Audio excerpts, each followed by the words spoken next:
Hello everyone. Nifty bank Nifty का जो level दिया था कल के दिन, आज के दिन कैसा काम किया, कल के दिन क्या लेवल होगा, अगर मार्केट गैप अप या गैप डाउन ओपन होता है या फ्लैट ओपनिंग होता है तो हर एक डायरेक्शन का लेवल आप लोगों के पास पहले से ही होता है, proper stop loss proper target के साथ, जिसमें आप लोगों को निफ्टी और बैंक निफ्टी का लेवल एक दिन पहले से पता होता है। अगर आप लोगों को किसी पर्टिकुलर स्टॉक्स के बारे में इंट्राडे लेवल जानना है या फिर अगर आप किसी स्टॉक्स के बारे में स्विंग ट्रेडिंग लेवल जानना चाहते हो तो आप लोग कमेंट करके उस स्टॉक्स का नाम जो है इंट्राडे लेवल या स्विंग ट्रेडिंग लेवल वो कमेंट करके मेंशन कर दीजिएगा ताकि नेक्स्ट वीडियो में जो है उस चीज़ को मैं अपलोड कर सकूं। अब यहाँ पे हम बात करेंगे निफ्टी के अंदर आज के दिन हमारे रूल्स के हिसाब से क्या हुआ। तो हमारे रूल्स के हिसाब से मॉर्निंग में एक बाय साइड ट्रेड यहाँ पे बना। ट्रेड बनने के बाद यहाँ पे इजीली फर्स्ट टारगेट अचीव हुआ और उसके बाद जो है वहाँ से थोड़ा सा नीचे की तरफ आ गया। तकरीबन 60 से 70 पॉइंट्स इजीली यहाँ पे कवर किया जा सकता था। 5 से 10 मिनट में 15 मिनट में जो है यहाँ पे इजीली कवर किया जा सकता था। उसके बाद यहाँ पे आया, उसके बाद सेकंड ट्रेड भी बना, लेकिन इसको जो है कॉस्ट टू कॉस्ट में कंसिडर करेंगे या तो थोड़ा बहुत 5 से 10 पॉइंट माइनस में कंसिडर करेंगे। अब उसके बाद अगर हम यहाँ पे बात करेंगे बैंक निफ्टी की, तो बैंक निफ्टी के अंदर अगर हमारे रूल्स के हिसाब से देखते हैं तो बैंक निफ्टी में हमारे रूल्स के हिसाब से एक ही ट्रेड बना जिसमें फर्स्ट टारगेट से थोड़ा सा ज्यादा यहाँ पे जो है मूवमेंट दिया, उसके बाद दूसरा कोई ट्रेड नहीं बना। अब यहाँ पे कल के दिन क्या लेवल होगा उस चीज़ को हम यहाँ पे समझने की कोशिश करेंगे। तो सबसे पहला यहाँ पे हम बात करेंगे बैंक निफ्टी की। तो बैंक निफ्टी के अंदर कल के दिन क्या लेवल होगा उस चीज़ को यहाँ पे देखते हैं। तो नंबर नोट डाउन कर लीजिएगा। बैंक निफ्टी के अंदर लाइन 1 जो है आपका 48,187, लाइन 2 जो है आपका 48,285, लाइन 3 जो है 48,422 और लाइन 4 जो है आपका 48,520, ये आपका लाइन 4 है। अब यहाँ पे लाइन 1 और ये जो लाइन 1 है, ये लाइन 2 है, ये लाइन 3 है, ये लाइन 4 है। लाइन 1 और लाइन 3 के नीचे जो है सेलिंग करना होता है, लेकिन कुछ रूल्स है, वो रूल्स मैच करेगा तो ही। लाइन 2 और लाइन 4 के ऊपर जो है बाइंग करना होता है, लेकिन कुछ रूल्स है, वो रूल्स अगर मैच करता है तो हमें प्लान करना होता है। तो नंबर नोट डाउन कर लेंगे, नंबर ऑलरेडी बता दिया। अब यहाँ पे सपोज मान लेते हैं मार्केट अगर सपोज यहाँ कहीं पे फ्लैट ओपन होता है और यहाँ से प्राइस ऊपर की तरफ चले जाता है लाइन 3 और लाइन 4 के मिड में, और यहाँ से अगर वो रिटर्न होता है और लाइन 3 ब्रेक कर देता है तो आप सेल कॉल एक्टिवेट कर सकते हैं। उस टाइम पे जो भी यहाँ पे प्रीवियस स्विंग का हाई होगा वो आपका स्टॉप लॉस बनेगा। नीचे की तरफ जो आपका फाइनल टारगेट होगा वो होगा 48,285, ये आपका नीचे की तरफ आपका फाइनल टारगेट बनेगा। सपोज मान लेते हैं मार्केट यहाँ फ्लैट ओपन हुआ, यहाँ से प्राइस ऊपर की तरफ गया, रिटर्न जाने की बजाय यहाँ पे लाइन 4 अगर ब्रेक कर देता है तो आप बाय साइड ट्रेड प्लान कर सकते हैं। उस टाइम पे जो भी यहाँ पे प्रीवियस स्विंग का लो होगा वो आपका स्टॉप लॉस बनेगा। ऊपर की तरफ जो आपका फाइनल टारगेट होगा वो होगा 48,850, ये ऊपर की तरफ आपका फाइनल टारगेट बनेगा।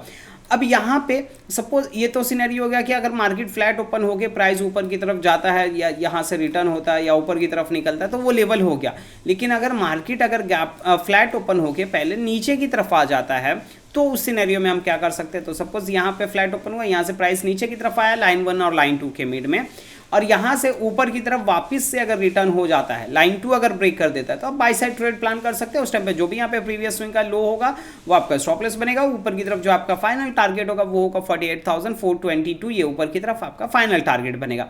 अब ये सिनेरियो हो गया कि अगर फ्लैट ओपन होकर नीचे की तरफ आता है और रिवर्स हो जाता है तो यहाँ पे हम ये चीज कर सकते हैं। लेकिन अगर ये प्राइस रिवर्स हुआ ही नहीं तो यहाँ पे लाइन 1 ब्रेक करेगा, जाहिर सी बात है। अगर यहाँ से रिवर्स नहीं हुआ तो यहाँ पे लाइन 1 ब्रेक करेगा। तो लाइन 1 अगर ब्रेक करता है तो हम यहाँ पे सेल कॉल एक्टिवेट कर सकते हैं। उस टाइम पे जो भी यहाँ पे प्रीवियस स्विंग का हाई होगा वो आपका स्टॉप लॉस बनेगा। नीचे की तरफ आपका जो फाइनल टारगेट होगा वो होगा 47,900।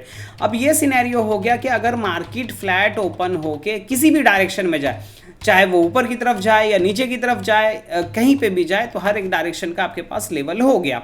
लेकिन अगर यहाँ पे अगर गैप अप या गैप डाउन ओपन हो जाता है तो उस सिनेरियो में हम क्या कर सकते हैं। तो वो सेम सिनेरियो रहेगा, बस कुछ रूल्स चेंज हो जाएंगे। अगर यहाँ कहीं गैप अप ओपन होता है, यहाँ कहीं पे गैप अप ओपन होता है, ऊपर की तरफ ब्रेक करता है तो बाय, नीचे की तरफ ब्रेक करता है तो सेल। सेम सिनेरियो यहाँ अगर गैप डाउन ओपन हो गया, नीचे की तरफ ब्रेक करता है तो सेल, ऊपर की तरफ ब्रेक करता है तो बाय। अब ये हो गया नॉर्मल गैप अप या normal gap down. In case कभी कभी ऐसा होता है काफी बड़ा गैप अप या काफी बड़ा गैप डाउन ओपन होता है, तो उस सिनेरियो में हम क्या कर सकते हैं। सपोज मान लेते हैं मार्केट यहाँ कहीं पे लाइन 4 के ऊपर अगर गैप अप ओपन हो गया तो फर्स्ट 5 मिनट्स की कैंडल की क्लोजिंग का वेट करना, और फर्स्ट 5 मिनट्स की कैंडल का हाई जैसे ही ब्रेक कर देता है तो फर्स्ट 5 मिनट्स की कैंडल के लो के स्टॉप लॉस के साथ बाय साइड ट्रेड प्लान कर सकते हैं।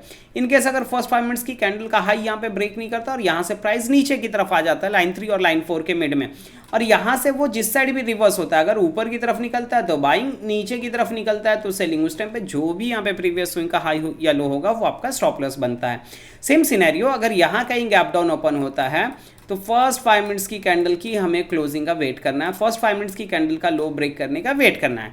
और फर्स्ट 5 मिनट्स की कैंडल का अगर लो ब्रेक कर देता है तो आप सेल कॉल एक्टिवेट कर सकते हैं फर्स्ट 5 मिनट्स की कैंडल के हाई के स्टॉप लॉस के साथ। इनकेस अगर फर्स्ट 5 मिनट्स की कैंडल का लो यहाँ पे ब्रेक नहीं होता और यहाँ से प्राइस ऊपर की तरफ चले जाता है लाइन 1 और लाइन 2 के मिड में, और यहाँ से वो जिस साइड भी रिटर्न हो, अगर नीचे की तरफ निकलता है तो सेलिंग, ऊपर की तरफ निकलता है तो बाइंग, उस टाइम पे जो भी यहाँ पे प्रीवियस स्विंग का हाई या लो होगा वो आपका स्टॉप लॉस बनेगा।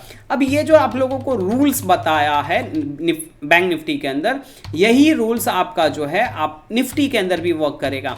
अब ये जो रूल्स को और अच्छे तरीके से आप लोगों को समझना है कि और इसमें जैसे मैंने यहाँ पे आपको बताया कि फाइनल टारगेट, तो फर्स्ट टारगेट क्या होगा, सेकंड टारगेट क्या होगा, उस चीज़ को अगर आप लोगों को समझना है तो आप लोग एंड स्क्रीन में हाउ टू 4 लाइन यूज इसका वीडियो मिल जाएगा, वो वीडियो ज़रूर देखिएगा ताकि आप लोगों को इसको जो है इस चीज़ को समझ में आ सके। ये जो स्ट्रैटेजी है ये वर्ल्ड के हर एक मार्केट, हर एक चार्ट पे वर्क करती है। अब यहाँ पे हम, और ये इंट्राडे स्ट्रैटेजी है, ये स्विंग ट्रेडिंग की स्ट्रैटेजी नहीं है, ये इंट्राडे स्ट्रैटेजी है। ये वर्ल्ड के हर एक चार्ट के मार्केट चार्ट सभी जगह पे जो है वर्क करती है, चाहे आप निफ्टी में काम करो या बैंक निफ्टी में काम करो या आप इंडेक्स में काम करो, कोई इक्विटी में काम करते हैं, कोई कमोडिटी में काम करते हैं, कोई फॉरेक्स में काम करते हैं, कोई क्रिप्टो में काम करते हैं, ये सभी जगह पे वर्क करता है।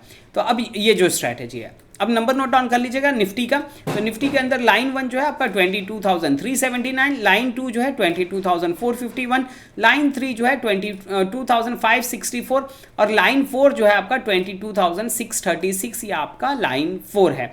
अब यहाँ पे लाइन 2 से अगर निकलता है तो लाइन 3 का टारगेट होगा, लाइन 3 से निकलता है तो लाइन 2 का टारगेट होगा, लेकिन अगर लाइन 4 के ऊपर निकलता है, रूल सेम होगा जो बैंक निफ्टी में बताया वही रूल्स होगा।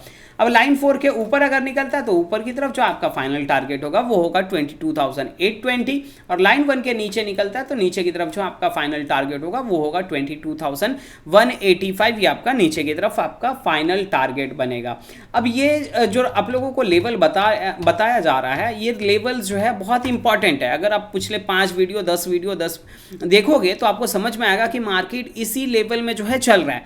अब बहुत सारे लोग अगर इंट्राडे ट्रेड करते हैं तो ओवर ट्रेडिंग करते हैं। बहुत से लोगों की क्वेश्चन ये भी रहते हैं कि ओवर ट्रेडिंग से कैसे बचे, ओवर ट्रेडिंग से कैसे बचे। तो अगर आप इस 10 वीडियो को अगर आप देखोगे, मार्केट इसी चीज़ में चल रहा है, अपने हाउ टू यूज़ 4 लाइन इस वीडियो को भी देखा है, तो आपका ओवर ट्रेडिंग ये आपको बचा रहा है। दिन में 10 ट्रेड आपको करने ही नहीं बोल रहा है, दिन में 2 ट्रेड करने बोल रहा है, और डायरेक्शनल 10 मिनट 15 मिनट आधे घंटे में आपका काम खत्म हो जा रहा है। उसके बाद जो मार्केट उसी प्राइस को रिस्पेक्ट कर रहा है, उसके बाद कोई मूवमेंट ही नहीं हो रहा है। तो यहाँ पे आप नुकसान करने से बचोगे ना, ओवर ट्रेडिंग करने से बचोगे। तो ये जो स्ट्रैटेजी अगर आप सीखते हो, समझते हो, तो आपको जो है बहुत ज़्यादा हेल्प आउट होता है इंट्राडे में। तो चलिए मिलते हैं कल के दिन, बाय, टेक केयर।